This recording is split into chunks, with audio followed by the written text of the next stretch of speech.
Welcome to the Business Unscripted podcast. We're here to share real-life insights, practical strategies, and the honest lessons that we have learned from our own mistakes because, frankly, we have been in your shoes. So whether you need help with operations, accountability, financial knowledge, sales, or maybe just getting your mindset right, we are here, and this is the right spot for no-fluff conversations and tools that work. So grab your favorite cup of joe. Let's jump into the show. Grab your favorite cup of joe, and let's jump into the show, ladies and gentlemen. Welcome to another episode. Give me a second here. I just realized that for whatever reason, our mic is not the right mic. And of course, it's just me today.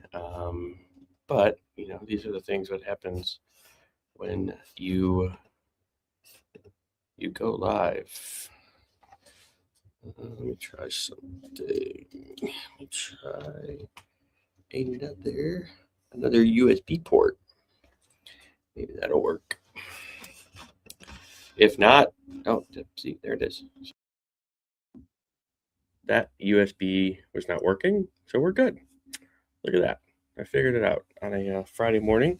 We are good to go.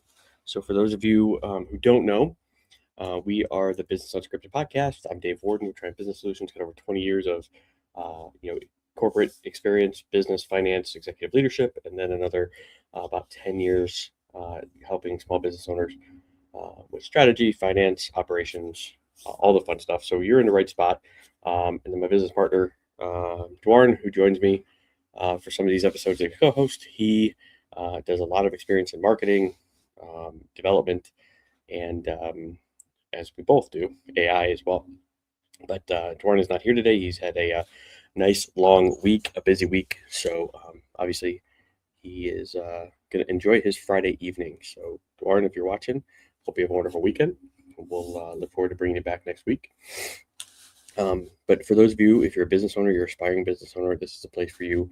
We talk about our lessons, our struggles, our things that we've gone through in our own businesses, but also strategies and support and ideas that we are helping current business owners with to overcome and achieve more in their businesses as well. So don't feel afraid if you're watching. Always, if you're watching a replay, drop a comment down below, a question down below. We are looking forward to kind of helping and answering those. We'd love to do those live.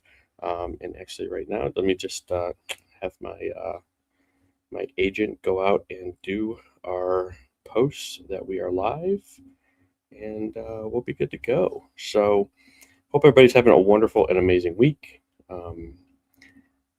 For me, it's been kind of a fun, crazy week. Ultimately, things constantly are changing, and it keeps things moving and evolving, and I love it. And we're building a lot of fun, amazing stuff here at Triage Business Solutions. Hopefully some big announcements coming out soon for ways that have helped me. And we're trying to make it so that it can help more of you as well. 1 second. It's easier when Duarne's here because I can do this stuff when Duarne's talking. But right now I have to do it while I'm here. So we are good here.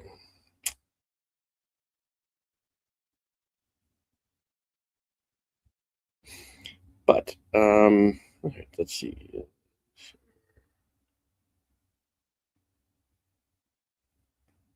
People to watch. All right, perfect. So as I was kind of thinking this morning when I was after got the message from Duarne he wasn't going to be here, I was trying to think of like what topics that I want to talk about, and a few things came to mind. First, obviously, as everybody knows, you've been listening to the podcast or you have had a conversation with me or anything in the past, you know how much attention, knowledge, time we're dedicating towards understanding and improving not only just AI development for business owners in their lives and their day-to-day, but automation, right? It's so and then they're not the same. We talked about that a little bit last week, how a lot of people think AI means automation, and sometimes it does, but it also means just like having a workforce for you. And while automation means more of like, hey, just setting up a recurring process step by step that runs through it, and they integrate together and they work well together, but they're not the same thing.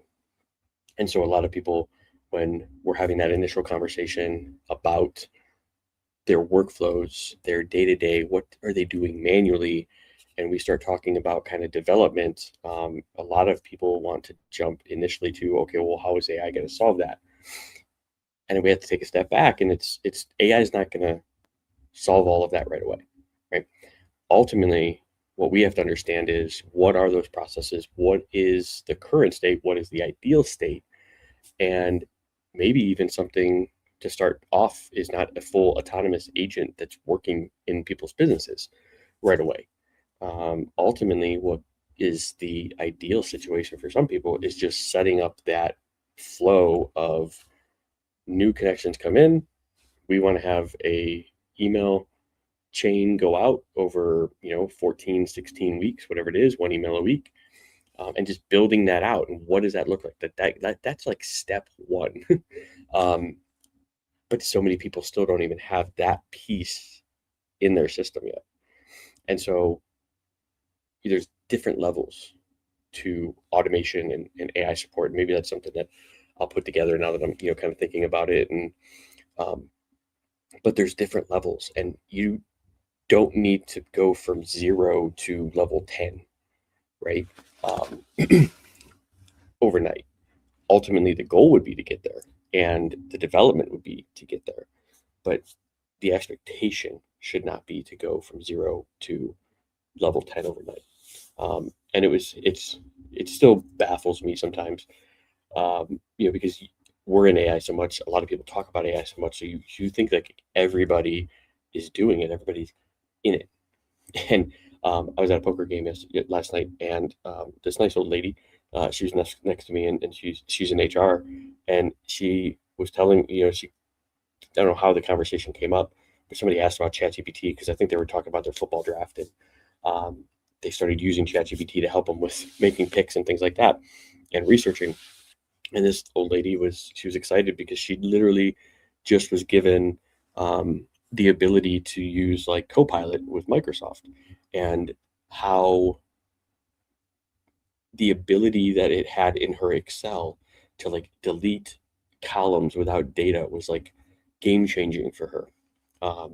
Instead of her having to do a lot of manual deletion of the work before she had to upload it, but she's like, all I had to do is tell it, and it's like exactly like, and that's just like the tip of the iceberg, right? But there's still so many, and actually not so many, the vast majority of people are still just at the tip of the iceberg, utilizing it in ways that is very simplistic.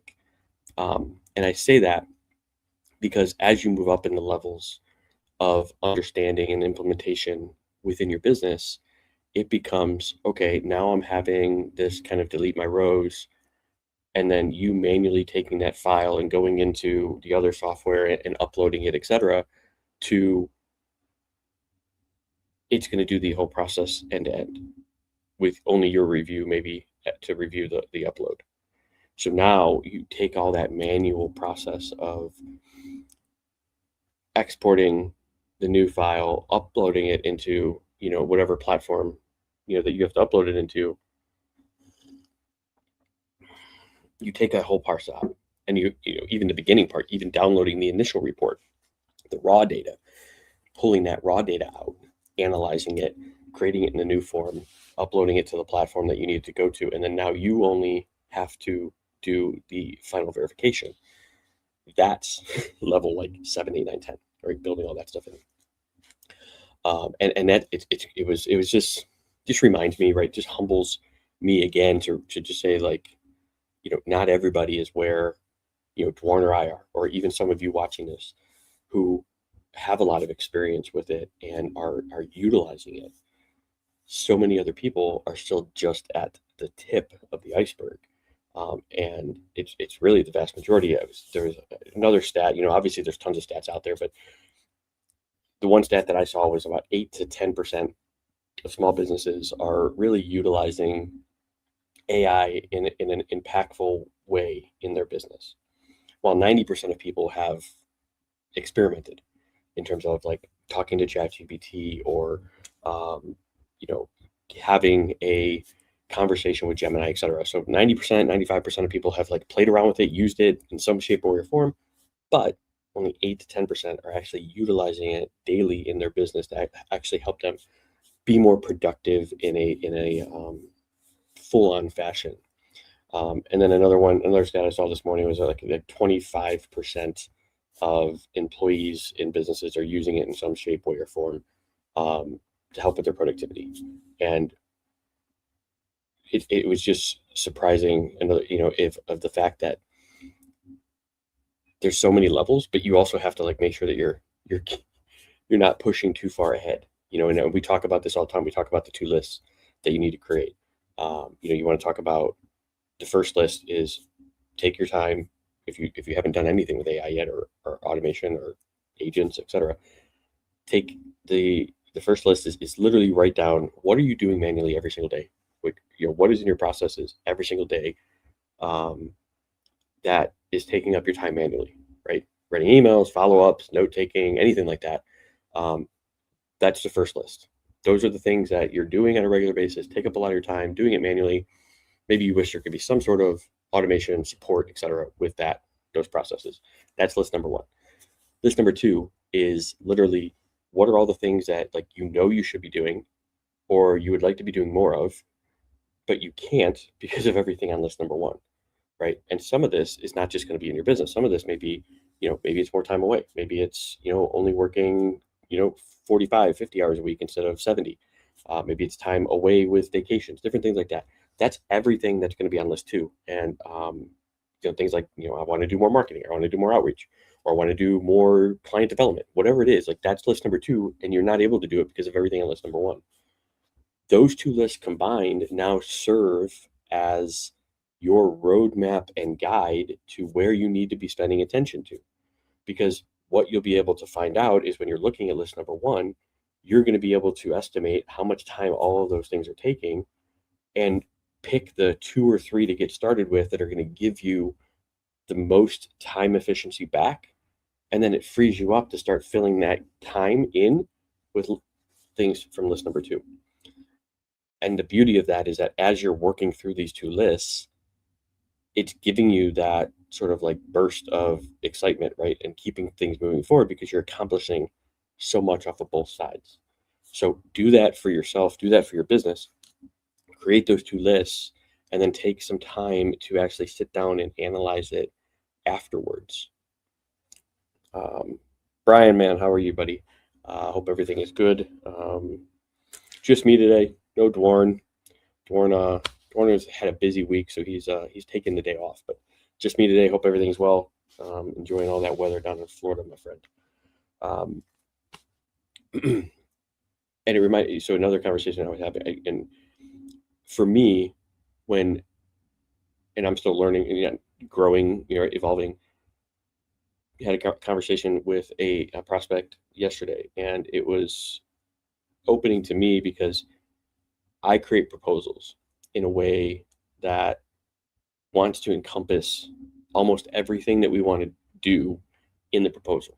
And so the conversation I had with this prospect, who we've done other things before, so it wasn't like a new prospect, she gave me the feedback of like, a lot of it is overwhelming, and especially when she wasn't with me to read it.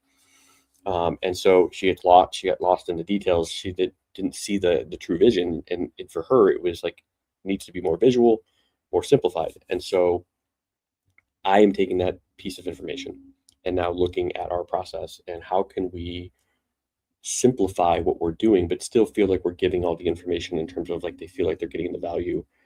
They understand the pricing, they understand all the different sort of complexities of what we're doing, because it isn't as simple as, hey, here's this one price. And so you may be in the same boat in your business. Like it's not as simple as here's the monthly investment or here's the monthly retainer, especially when you're talking about like AI advisory support growth, because if you don't clearly define the scope, you can start doing some scope creep. And we've talked about that on past episodes about how you could get lulled into doing more than what you actually initially wanted to for a client, because it wasn't clearly defined in the proposal or in the agreement. So But what I learned from the conversation was just simply try to have at least a visual concept so that people who are visually, right, more inclined and learn visually can actually see the flows and everything like that. But it also highlights the importance of making sure that you have a scheduled proposal conversation with your prospects afterwards. And some people, you can hear this from both sides. Some people say it, send it to them ahead of time, send it to them the morning of. Some people say don't send it to them until you actually have them in the meeting. Ultimately, it depends on what you feel that conversation is like with the prospect and your relationship with that person. I don't have a preference either way. I've done it both ways. Both ways have worked. Both ways haven't worked. So really, I don't have a preference either way how you do it. It's pretty much how your preference is. You want to send it to them ahead of time, let them review it while still having the scheduled time to go over the proposal and go through questions, because I think that time is important. And for us, it was very important because what we came through and talking through, she realized that half of the stuff that she was thinking that we were initially talking about in our first meeting, she doesn't necessarily want to start heading down that path yet. So it was really good. We were able to redefine and kind of simplify the scope, where it's now more of like just a simplified project instead of an ongoing open-ended sort of advisory, kind of AI implementation review of different things in our business. So those things right there are very important to have in that follow-up call with your proposals, of really sitting down with them and kind of walking through, does this align with your vision, right? Is there anything you want to change? And it's always an open-ended conversation. Remember, all of our partnerships, right? They're two-sided. It's not, one-sided. So always approach it as a partnership. Always approach it as, how can we help you? And if it makes sense for both sides, then then we can move forward. But don't be afraid to say no too. Like, somebody wants more of your time, more of what you're doing, and you don't have the capacity, or you don't have even the knowledge base. Sometimes, saying no can actually do you a lot of blessings and favors in that fashion. So, going back to kind of the implementation, right? So, you have level one, tip of the iceberg, just doing a couple of things for you in your process of, hey, I'm going to take this file and I want to clean it up, like tip of the iceberg stuff. Now, maybe you've been doing it a lot more. You're starting to get into co-work. You're starting to make even, Codex. I even saw like Go High Level now has some sort of, Chrome automation, capabilities. And really, it's not about like, it's easy to see, oh my God, this person, I got to go try this version, or I got to go try that version. They're all pretty much the same, right? Some may be a little bit more user-friendly, some may be, right, more advanced, but ultimately you have to feel for yourself what is comfortable for you. What are you using? So, if you've been on cowork and you're comfortable with cowork, and you're not finding any difficulties with cowork, then just stick with cowork. You don't have to necessarily go and try all the brand new browser tools out there, because if you start to do that, you're just going to start regressing in the actual success rate of the processes that you're running. And then you're trying to retrain a new software on everything that you do. And it's just can be complicated for some people, and it can be overwhelming. And then essentially I've seen them just stop doing it. And now they go back to what they're comfortable with in their comfort zone. And especially with YouTube and all that, it's so easy to just see every new shining piece of software and be like, oh, okay, like I got to go there. So find what works, but don't get, and I say this, like, find what works, but like, don't be afraid to like use different pieces of software for different processes. ChatGPT, OpenAI, they have very good, sort of image gen, but maybe they're not so good in the process control, which is more Claude, right? And so finding out what is working for you and kind of building that tech stack is going to be vital as well. So like for us in our world, right, we use a lot of Claude. And we also then use OpenAI as sort of like our adversarial review function. So here's one thing that we do. So when we're coding or we're doing any sort of development for a dashboard, we start everything in Claude, and we start the conversation in Claude. It either reviews a project that we already have open, or we do the planning for a particular idea, things like that within Claude. Claude then creates a spec document. And what we do with the spec document is when we send it to Codex and we say, okay, Codex, I want you to do an adversarial review of this spec plan, provide me all your findings, any insights, anything that's overlooked, and provide me back the findings. Now, the beauty of this within Claude is you can actually have a Codex, there's actually an add-on into Claude's CLI for Codex, right? So it actually does it right within the same chat. You don't have to like try to go back and forth and move things between two chats. It's right there in one. And it'll do the adversarial review right there in that session. And then once the findings come back, you can then tell Claude, hey, review the findings and update your spec, correct the information, and then move forward with implementation and design. Now, once the design work's done, the implementation's done, then you can go back to Codex and say, okay, now I want you to do an adversarial review of the actual code that was created based on the spec plan, the updated spec plan. And again, it'll find findings. Sometimes it doesn't. Most of the time it does. And then they go back and forth and they keep correcting themselves until things are, a good first version, right? Especially when you're developing first.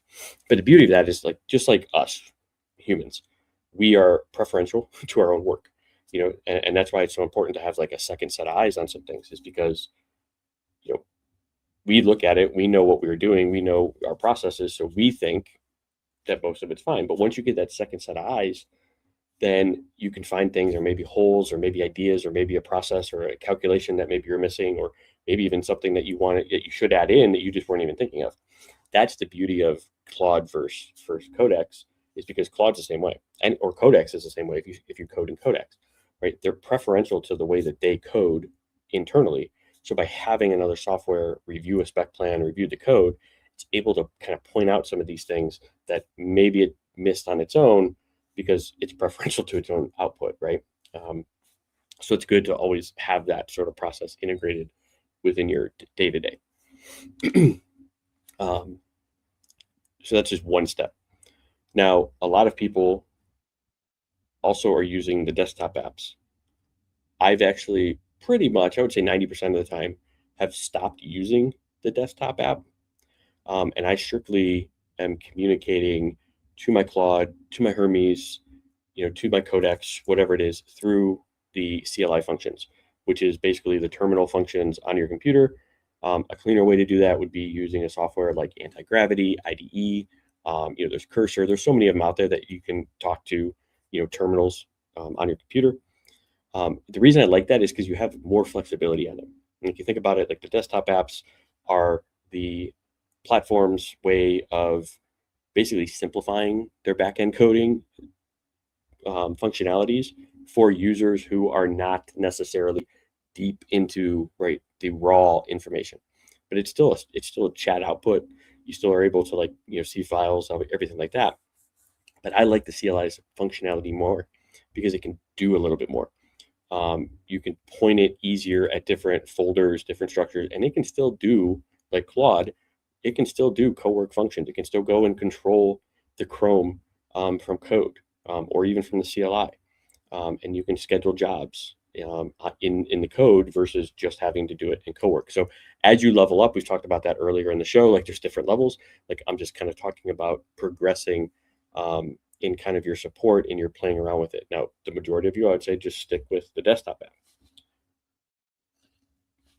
Now, big question I get too is what are some ways that you can actually, or how can I utilize it better? So here's some things that we're doing, and you can possibly even start doing for you and yourself. The first one is be proactive with your mail, your outreach, your follow-up, right? So you can actually schedule your job, whether it's in Cowork or whether it's in Codex, you can actually schedule maybe it's every hour or every 2-hour review of your mailbox and have it summarize what emails you need to respond to that are important. And you can actually have it actually go out and kind of draft the first replies based on how you trained it. Now, again, all of these things kind of come back to training, but we'll talk about that in a second. So that's one process, right? Is have a scheduled either process, scheduled review, or it's going to go out to your email. It's going to review all the emails that you have from the last 2 hours or overnight, whatever it is, and summarize what are the ones that need your action, what are the ones that need your response, and you'll kind of then be proactive and draft those replies. That's step one. Step two is you can actually to that then actually have it start to auto, right? You can start going through your mailbox and actually have it start like filing and routing different things so it's out and clean up your email box. You can have it suggest, go into your email and suggest, hey, what folders, based on your knowledge of my email and my business, what folders do you suggest that I create in my email box to make my email system better? And it'll give you the suggestions, you approve it, it'll go out. Most of the time, it can actually make those changes for you depending on your email system. And then from there, you can say, okay, now I want you to develop the routing, right? So develop rules and routing for our email that can move things into the boxes as we're going through our email review every 2 hours or whatever time frame you set your process to. That's something that can be simple. It's a big complaint that I hear a lot of people say is, their mailbox is too full. They don't know who to respond to or when something comes through. Sometimes things get lost. This is the best way to do that. And then all you have to do a lot of times is look at the output and approve the drafts of the emails that it tells you, and it'll go out and send it, especially depending on your connection to your email system. A next process that we do is we actually do a lot of auditing of our processes. And so a lot of times people with their skills in their system or with their setup and their recurring scheduled jobs, they set it and forget it. They're just like, okay, this is going to keep working. However, you probably know in AI, everything changes, right? Models are changing on a daily basis. Social media platforms are changing on a daily basis. So things break down. And if you're not constantly staying on top of it, you will, come back in 3 weeks and be like, well, why hasn't this worked in a week and a half? Well, it's because something updated and you weren't paying attention. So a lot of the times what we do is we actually run audits on our processes, on our scheduled jobs, to actually say, like, what's the success rate? Like, what has been working, what's been failing, what's been breaking down, and then how can we improve those things for future, right? I saw this from Boris from Anthropic, and he kind of said, every time that they do make a new release, anytime that they upgrade a model, they're adding things into the system prompt, they're deleting things from the system prompt, and so your skills that might have worked, right, 2, 3, a couple months ago, may not work the same way. You may be noticing that you're getting diminishing, right, results from your skills, and you may be wondering why. Well, according to Boris, his thing is you may even be better off just deleting all your skills and just restarting, because of the way that it was written. It was written for the model, right, 3 months ago, not written for the model today. And so part of that maintenance piece of human involved and you staying on top of your system is actually running, I would suggest weekly, some sort of process against your skills, against your recurring, tasks of, hey, I want you to create a scoring metric system. And every week I want you to review the skills against a scoring system and see, is the current way the skill written versus cleaning it up giving me a better or a worse result? And then if it gives me a better result, I want you to actually approve that change and save it to the skill file. A lot of times you can do this with your output as well. Like, you may, like Claude, any of the other systems, anytime it runs a process, you can have it save the output. Typically it already does, but you can have it go find those output files and produce a audit report at the end of every scheduled process. That could be part of your wrap up skill. Would be produce an audit report when you wrap up, save it to this, file location, and then you can have another process that goes to that file location at the end of every week, analyzes all of the runs from all of your scheduled, items, figure out what broke down, what the skill didn't cover, where it got held up, or where things failed. And then you can have that audit system process. Once it's done analyzing the last week's reports, go back to every one of the skills or any one of the scheduled and submit a change or an update. So now now this is becoming, right, the self-learning, the self-improving process of always staying at the top of it and the involvement. And where you come in is it's typically always going to ask you to approve those changes, but you now can review it and say, yes, I do approve it. Right. And so that's now, right, the next level of, I set my job, I have these recurring processes set. Now I'm staying on top of it. Now I'm keeping it up to date because things change so much. If you do use the desktop version of Claude or anything, right, you probably notice that like almost every day there's hey, restart for an update. It's truly game changing how much things are evolving in the world today. And that's why, like, we say this all the time. We are not telling you anything that's groundbreaking.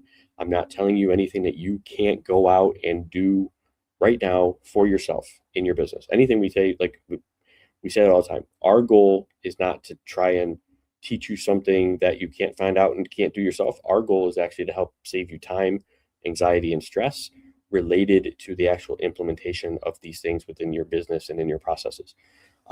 Because we're there, right? We're in it 13 hours a day. So if you have questions on it, like, don't feel afraid to ask. Don't even feel like you're behind, right? Because you're not behind. Again, we talked about it. Like, only really 10 to 20% of people are actually fully utilizing it on a regular basis within their business. So if you think about it, like, you're definitely not far behind at all.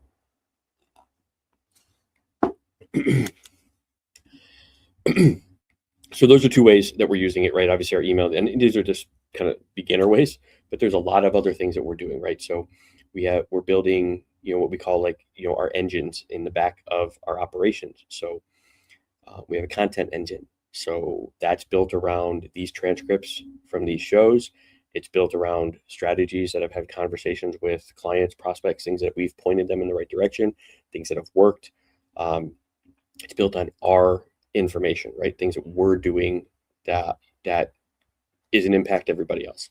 So that's our content engine that drives a lot of our social media. It drives a lot of our newsletter writing. And so the beauty of that is that it's not just going out and picking anything and writing it. It's actually in our voice, right? So the content engine is important to, again, build awareness. We have the commenting piece. So a lot of the awareness now on social media is around conversations and generating engagement through conversations. So, getting out there and commenting on influencers' posts or your network's posts when they come across your feed, adding value in those conversations is what's going to generate you more awareness, more impressions on your profile than if you just post on a regular basis, especially LinkedIn nowadays. Always generates conversation. So that's another piece. We have our outreach piece, which again it brings all of the conversations from new connections, old connections, our network, people that have DM'd us, and we're having a conversation with them.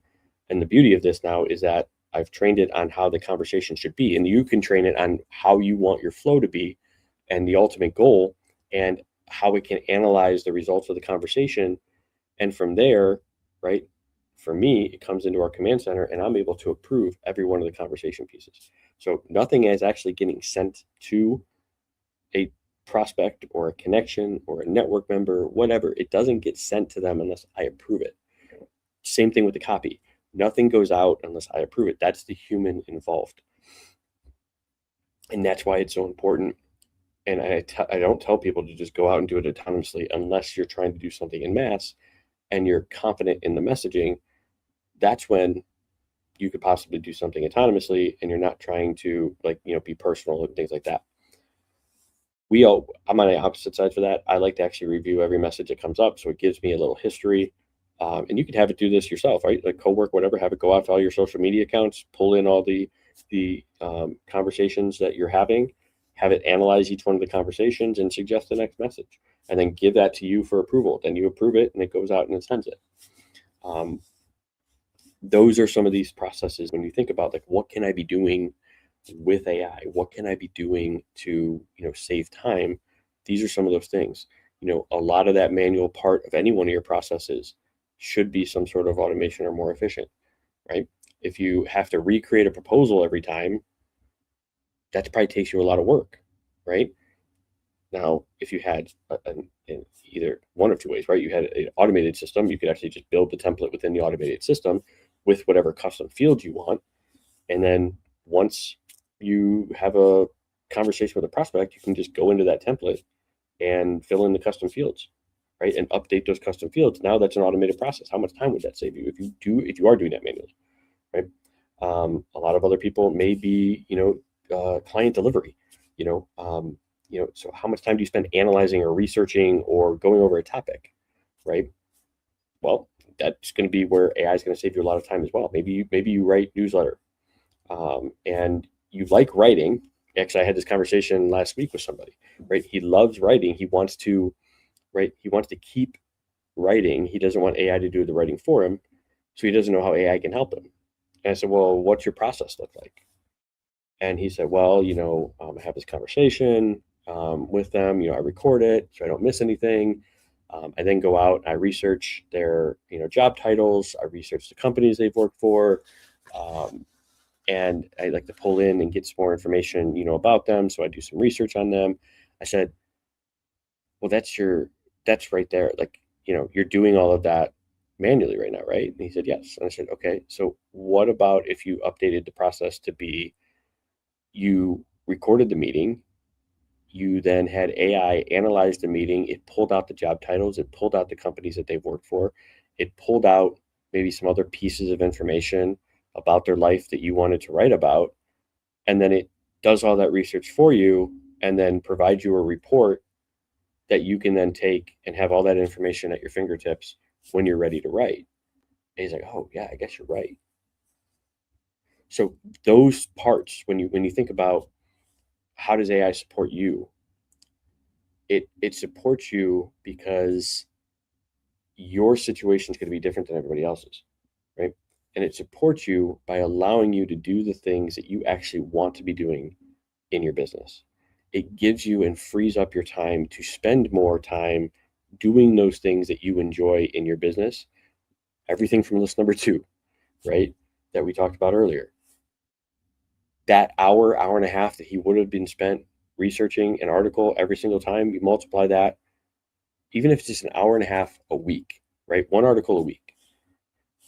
That's going to give him back 75 to 80 hours a year. So he's now freed up basically 2 weeks of his time by just automating the research process. And that's why I think people, they don't realize how important it is to manage your time better.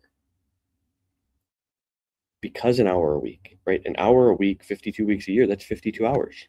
That's a whole nother week and a half of extra stuff that now you freed yourself up to do that you want to do or need to do from list number 2. And that's the vital important part, I think, though, right? Just because you freed up your time doesn't mean it's a productive freed up your time.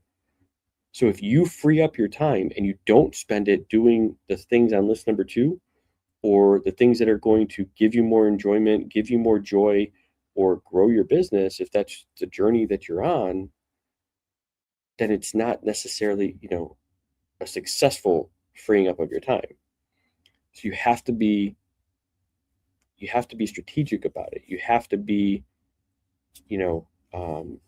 motivated to then say, okay, when I save this hour, I'm actually going to do what from list number 2. And that's the thing. Your list number 2 looks different than my list number 2, looks different than Duarne's list number 2, and so on and so on and so on. Which is why I say I can't particularly give you the set of rules or the processes that you need to be doing in your business because your situation's different, right? And I never start off a conversation, or I never start off an engagement by saying this is what you need to do. Our engagements start with, let's go through this. Let's go through each list. Where are you at? What do you want to be doing? What do you want to be accomplishing? that's where we're going to focus our attention, because if me coming in and giving you a set strict list, that may not be what you want to do. And so this is why, even if you're going to do it yourself, you have to start with those two lists. Otherwise, you could go down a rabbit hole. And I've seen it happen with a lot of people. They just start going down a rabbit hole and they just start like, oh my God, this is so fun. Let me try this. Let me try that. Let me try this. And now maybe you freed up your time, but you didn't free it up to go do things on list number 2. You freed it up because now you're kind of doing unproductive work with things that aren't necessarily going to help you. And so it's really important to kind of really pay attention and stay on top of, right, what you're doing with your time, how often you're doing it with your time, right? So that you can become more efficient and more successful in your business and level up. So those were kind of the two things, I guess, that I was kind of talking about a lot this week. Additionally, it's been fun for me this week. The last 2 weeks, really, we kind of mentioned how I've been doing a lot more with Hermes integration in our business. And if you haven't watched,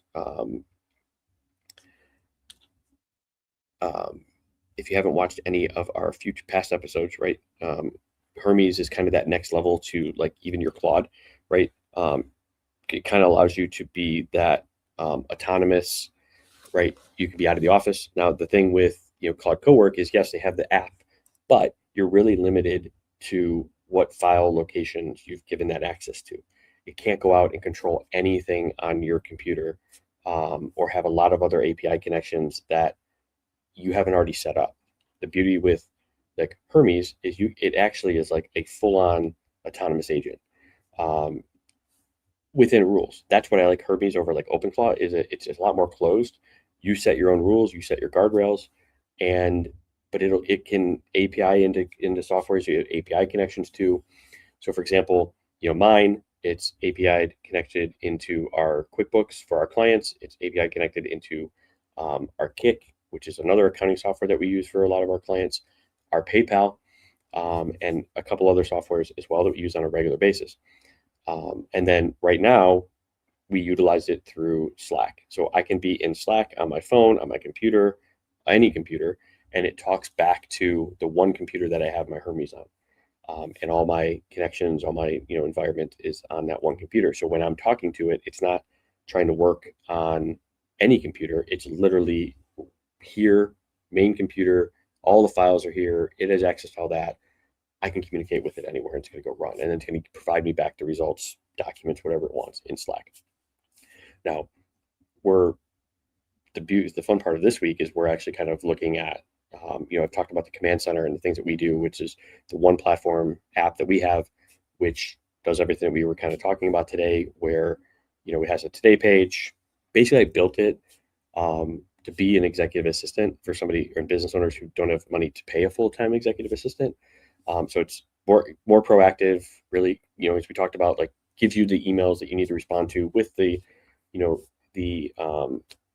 draft, your meeting notes, drafts, all of that kind of stuff, content, outreach. But we're also kind of building for those that want to have Hermes involved, the actual sort of Slack conversation system within the command center as well.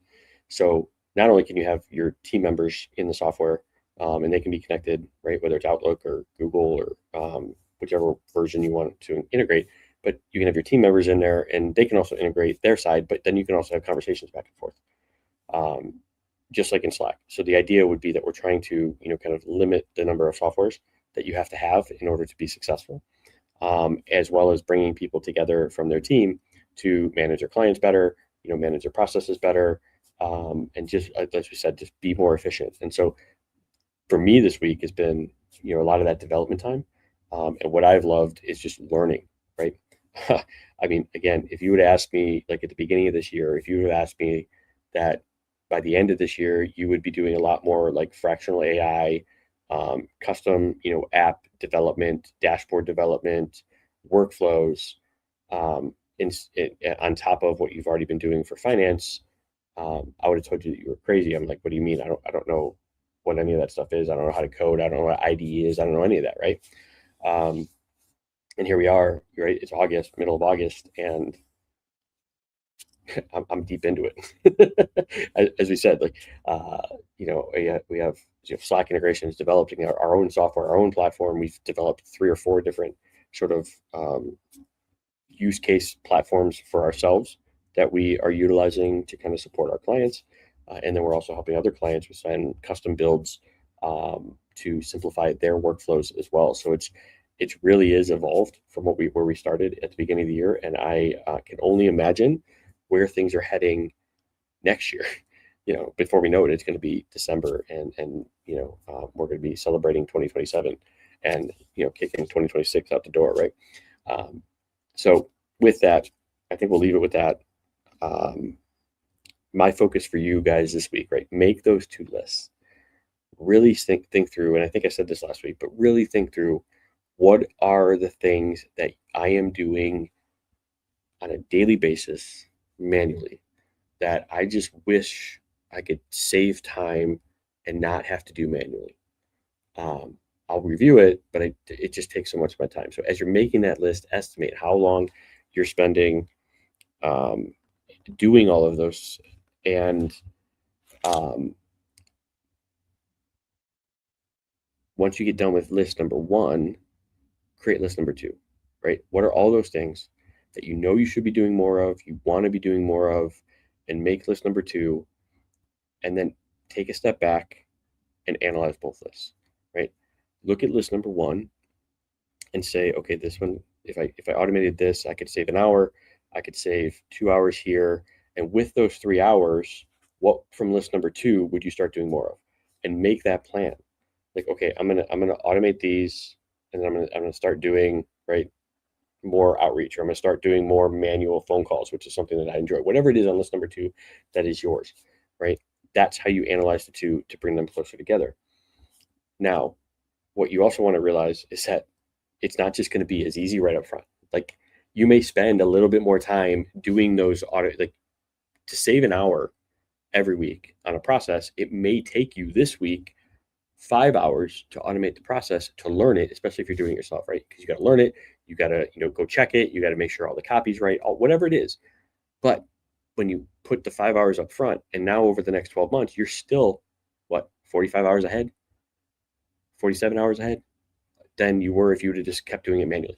So realize that there is an investment up front of time, if you're doing it yourself, or right, some money, or a combination of both. But you can do this yourself. Like, don't think that you can't. Like, a lot of this stuff is as simple as having an idea and communicating it. That is the beauty of where we're at today. So nothing that we're telling you is something that you can't go and do yourself. All of these things are something that you can do yourself. The question you have to have an answer for yourself, that you have to answer, nobody else can, is, do I want to invest my time to learn it, to go through the stress, to the replication, to the correction? Or would I much rather, right, utilize somebody else that's been there and have that offset? So it's really up to you. Everybody's different. Some people want more hands-on, some people want more hands-off. They don't want to understand the back end, they just want to see the front end and how it works and what it's going to do to save them. I get it. Everybody's in a different place. Everybody has a different list too. A lot of people want to free up their time because they have a lot of other things that they want to be doing, and it's not learning how to create with AI. And I get it. It's not for everybody. Just like I don't want to, go spend more time in a courtroom, as an attorney. Like, who wants to do that? Some people do because they like to be argumentative. I get it.